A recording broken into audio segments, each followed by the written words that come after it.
this video, we will discuss about a lipid nanoparticle delivery system that can efficiently deliver the mRNA into the cytoplasm of the cells, which is essential to check their hypothesis about this impact of the radiations on the healthy tissues. As one of the important things that needs to be achieved in this uh, process is to efficiently transfect the mRNA into the cytoplasm of the cells, so that during the time of these radiations, the mRNA are being translated by the machinery of the cells into the DSUP proteins that will prevent those healthy tissues from the impact of the radiations by binding to the double-stranded DNA.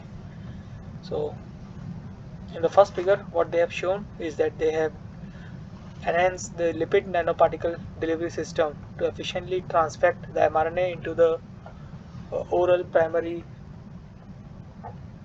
epithelial cells. So this is the panel A shows the some of the basic idea about their lipid nanoparticles. So what they did is they attach with these lipid nanoparticles a polymer, as polymer will also enhance the delivery of their mRNA,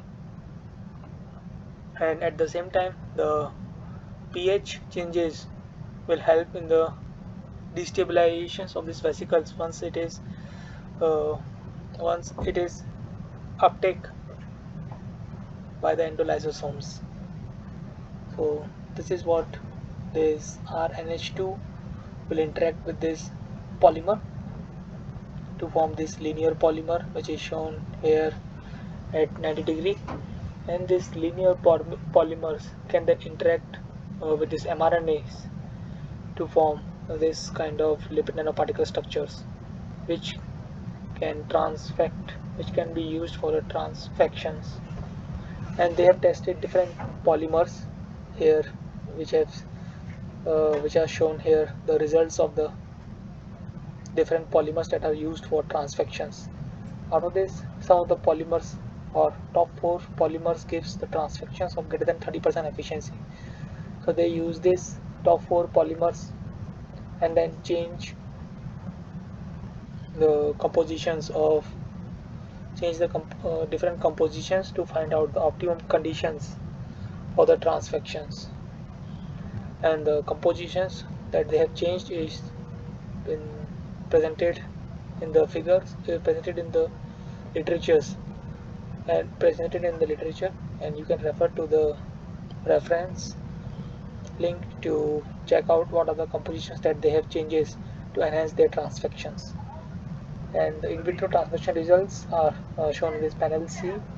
Here we can see that when they use the mRNA alone, the transfection rate is 0, but when they use only the LNP, transfection rate is close to around 15-16%. But when they use the LNP with this polymer 1156 polymer, they are able to see a increase in the transfections. As when they use the polymer and the LNP, the transfection occurs by two different medium. First one is mediated by polymer and another one is mediated by this charge impact because of this lipid nanoparticles. And when they change its ratio, the optimum ratio that they are able to find out, at which they see the maximum transfection, is shown here or annotated by LNP 115620. And if they increase this polymer concentrations, they can see a decrease in the transfections efficiency. You can see that. So this is the optimum conditions that they have decided to use for their actual experiments. And they check the similar conditions in the this primary oral primary epithelial cells, and from their bioinformatics they are able to see that the 844 polymer gives the better transfections. And when they use the media alone and the mRNA alone, they don't see any.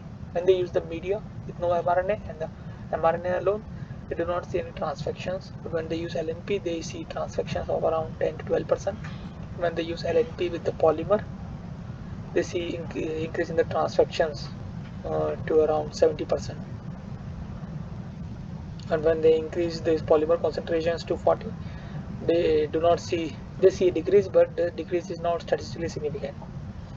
So, but this increase from LNP alone to LNP and polymer mix is statistically significant. It can be seen here from around 15, 16%, 17, 18% to 70% approximately. So this, the enhanced nanoparticle delivery system that they have developed, this works well even in the primary oral epithelial cells, which are their final target cells, which are similar to their final target cells. So this is how they enhance the lipid nanoparticle delivery system in order to deliver mRNA efficiently into the cytoplasm of the cells. So I hope you understood their uh, approach and the results that they have presented in this figure. If you need to understand more about their experiments and the results in detail, you can go through the reference that has been provided in the description. That's all for this video. Thank you for your time.